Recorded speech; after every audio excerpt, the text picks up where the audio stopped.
राधे राधे, जय श्री कृष्णा। जब भी मैं जहाँ भी कार्यक्रम करती हूँ, कथा करती हूँ, तो मेरे पास कई लोग एक प्रश्न लेकर आते हैं, क्योंकि आज के युग में लोग कथा सुनने के लिए कम आते हैं और न जाने कौन कौन से क्वेश्चन लेकर के, प्रश्न लेकर के वह अपनी जिज्ञासा को लेकर के आते हैं।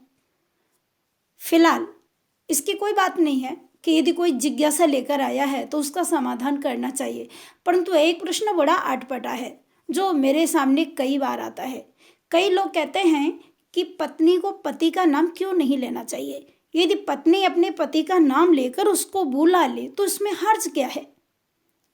देखिए, इसके लिए मैं एक बहुत सुंदर चर्चा करने जा रही हूँ कि पत्नी यदि पति का नाम लेकर बुलाए उसमें कोई हर्ज नहीं है, लेकिन मुझे बस इतना ही जानना है कि उससे लाभ भी क्या है। लाभ तो कुछ नहीं है, हाँ, अब हर्ज क्या है, नुकसान क्या है, उसको मैं नहीं कह सकती, उसको हमारे शास्त्र, वेद, पुराण और वेद व्यास भगवान मनुस्मृति में भी बहुत सुंदर वर्णन आया है। देखो, हिंदू धर्म की मर्यादाओं के अनुसार पत्नी को पति का नाम लेकर कभी नहीं बुलाना चाहिए, और शास्त्रों में तो ऐसा वर्णन आया है कि पत्नी को पति का नाम लेकर और पति को पत्नी का नाम लेकर के भी नहीं बुलाना चाहिए। और वास्तव में जब भी पति पत्नी दोनों एक दूसरे का नाम लेकर के बुलाते हैं तो ऐसा लगता है कि पति पत्नी बात नहीं कर रहे, कोई बहन भाई बात करते हैं। यही विदित होता है, क्योंकि पति का नाम लेकर के चट से बुलाया, अब पत्नी का नाम लेकर के पट से बात करने लग गए, तो ये फटाफट से एक दूसरे का नाम लेकर के एक दूसरे को संबोधित करना, ये हमारे भारतीय संस्कृति के अनुकूल नहीं है, और ये हमारी भारतीय संस्कृति की जो मर्यादा है उसको धूमिल करने वाली ये बात है। इसलिए शास्त्रों में बहुत सुंदर वर्णन किया है ऋषियों ने, मुनियों ने। आत्मनाम गुरुर्नाम नामाति कृपणस्य च श्रेयस कामो न ग्रहणीय ज्येष्ठापति कलत्रियो। आत्मनाम, अपना नाम भी स्वयं बार बार नहीं लेना चाहिए, इसका भी शास्त्रों में विरोध है। और यह मनुस्मृति में साफ लिखा हुआ है कि देखो किन किन का नाम हमको नहीं लेना चाहिए। एक तो हमें स्वयं अपना नाम बार बार नहीं लेना चाहिए, यह दोष है। गुरु जी का नाम बार बार नहीं लेना चाहिए।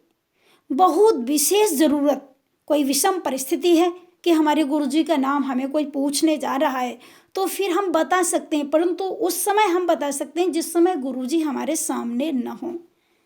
तो गुरु नाम नामाति कृपणस्य, अति कंजूस जो कृपणी व्यक्ति हो उसका नाम नहीं लेना चाहिए। पत्नी का नाम नहीं लेना चाहिए।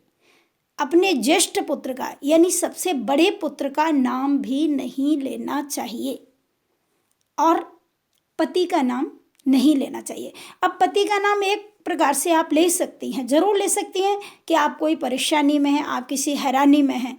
देखिए, माता जानकी ने कभी भगवान श्री राम को राम जी कहकर नहीं बुलाया। माँ जानकी जी ने भगवान श्री राम को जब भी राम जी को एकांत में बुलाती थी या भगवान राम को कभी भी किसी के लिए वह बुलाती थी तो उनका एक व्यक्तिगत नाम था, अलग से नाम था। प्रभु श्री राम को माँ जानकी करुणा निधान कहकर बुलाती थी, और ये करुणा निधान नाम माता जानकी ने कहाँ रखा? जिस समय गौरी माता ने जानकी जी को आशीर्वाद दिया, मन जाहि राचो मिलिहि सोवर सहज सुंदर सांवरो करुणा निधान सुजानशील स्नेह जानत रावरो। जिस समय माँ गौरी ने जानकी जी को आशीर्वाद दिया कि सीते तुम्हें वही सुजान, सहजता से सुंदर, शील, करुणा निधान वर प्राप्त होगा, तो माँ जानकी ने गौरी माँ का आशीर्वाद शिरोधार कर लिया और कहा, माँ यदि प्रभु श्री राम मुझे पति के रूप में मिलेंगे तो आज के बाद मैं ये वचन देती हूँ आपके श्री चरणों में कि मैं इनको करुणा निधान कह कर के ही संबोधित करूँगी। इसलिए माँ जानकी प्रभु श्री राम को करुणा निधान कहकर बुलाती थी। तो पत्नी को पति का नाम कभी नहीं लेना चाहिए। यदि पत्नी अपने पति का नाम स्पष्ट करके चट से बुलाती है तो उसके पति की आयु कम हो जाती है। यदि आपको अपने पति को दीर्घायु देनी है, लंबी उम्र का पति तुम्हारा हो, यदि ऐसी आप भगवान से शुभकामनाएं करती हैं, ऐसी कामनाएं हैं आपके अंदर, तो कभी भी पति का नाम लेकर नहीं बुलाना चाहिए और पति को भी पत्नी का नाम लेकर नहीं बुलाना चाहिए। प्राचीन जमाने में देखो, जो पुरानी महिलाएं थीं तो उनका एक कितना सुंदर नियम था। पहले जब भी कोई बहू आती थी घर में तो उसको नाम लेकर सासू भी नहीं बुलाती थी, ससुर भी उसका नाम लेकर नहीं बुलाते थे उसको। जैसे कोई बहू मथुरा की है तो उसको बोलते थे मथुरा वाली, वृंदावन की है तो वृंदावन वाली, गोवर्धन वाली, आगरा वाली, ऐसे नाम लेते थे जहाँ उसके मायके से नाम चलता था, परंतु उसका नाम स्पष्ट लेकर नहीं बुलाते थे। इसीलिए शास्त्रों में यही नियम है कि कभी भी इस प्रकार से नाम नहीं लेना चाहिए। तो पत्नी यदि अपने पति की दीर्घायु को चाहती है तो उसको कभी भी पति का नाम भूल करके भी नहीं लेना चाहिए। हमें भारतीय संस्कृति को धूमिल नहीं करना है।